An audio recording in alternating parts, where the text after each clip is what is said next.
comeback is you. Every powerful story has a turning point, a moment when the character could have stayed down but didn't, a moment when pain became purpose and setbacks became setups. That moment is available to you because no matter how far you feel you've fallen, how long you've been overlooked, how loud your doubts have grown, this is not the end. This is your rise. This is your reclaiming. This is the moment you look your lowest season in the face and say, "You didn't break me. You built me." What if this isn't a setback? What if it's the invitation you needed to rise higher, think bigger, and come back stronger? You are not your past. You are the force that walks out of it with power.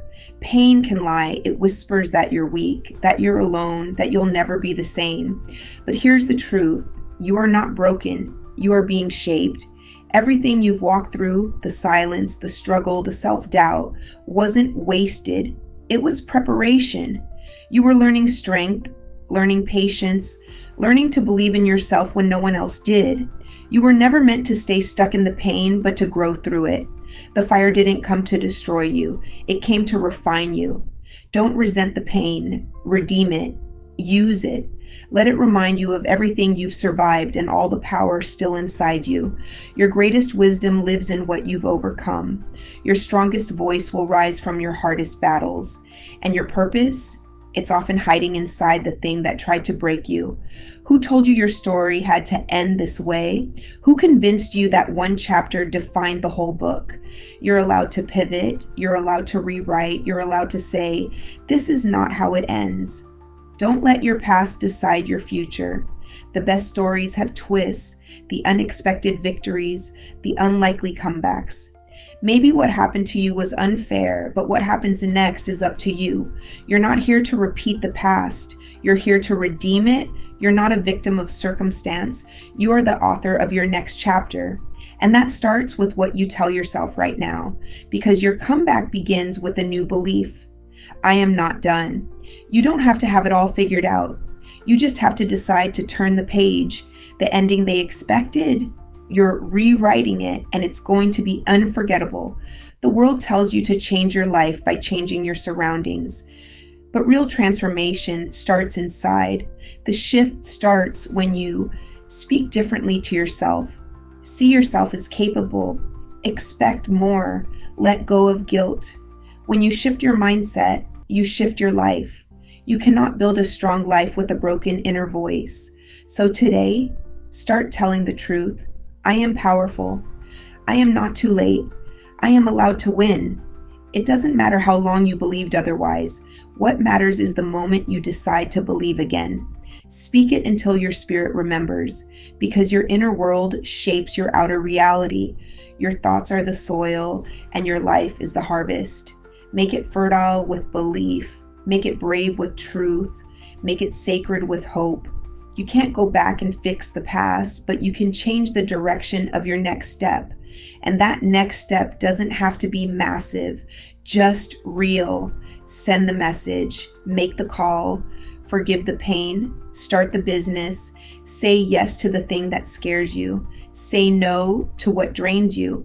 Because what you do next doesn't just change your story, it inspires others to rise too. You're not just coming back for yourself. You're coming back as proof for someone else. Someone who needs to see that rising is possible, that starting again is still victory. The comeback is a movement, not just for you, but for everyone who sees you rise and says, if they can, I can too. Stop trying to fit into boxes that were never made for your brilliance. You don't have to be more like them. You have to be more like you. You weren't made to blend in. You were made to break the mold, to lead differently, speak uniquely, show up fully. The world needs your voice, your story, your angle. Authenticity isn't weakness. It's your superpower. So wear your story with pride. Own the stumbles, the scars, the resilience. That's where your strength is. You don't inspire by being perfect. You inspire by being real. So stop editing your truth to make people comfortable. Stop shrinking your voice to match their expectations. You are not here to fit in. You're here to stand out. And that begins when you finally believe that being yourself is enough. Motivation fades, hype disappears, But discipline wins. Discipline is showing up on the days you feel invisible. It's believing in results you can't see yet. It's building, not begging. You want to change your life? Don't wait to feel ready. Set a standard and honor it. Wake up earlier. Talk to yourself better. Hold yourself accountable. Because long-term success doesn't come from doing big things once. It comes from doing small things daily with excellence. That's how you go from chaos to clarity, from stuck to unstoppable, from who you were to who you were always meant to be. Discipline is love in action. It says, I believe in myself enough to keep going, even when it's hard. So don't just hope, building, don't just want work, and don't just talk about it. Show up. This is not a feel-good moment. This is a call to action. The comeback isn't out there. It's not in the approval. It's not in the applause. The comeback is you. It's your mindset, your next step, your refusal to give up. You don't have to wait for perfect conditions. You don't need a rescue. You are the rescue. So rise with intention, move with clarity, and speak like the future's already yours. Because this time, this isn't just a motivational moment. It's a personal shift, a declaration. The old you ends here, the one who hesitated, who settled, who stayed small. From this moment forward, you reclaim it all, your strength, your vision, your story. Rise and reclaim what's always been yours. The comeback isn't coming, it's here, and it's you.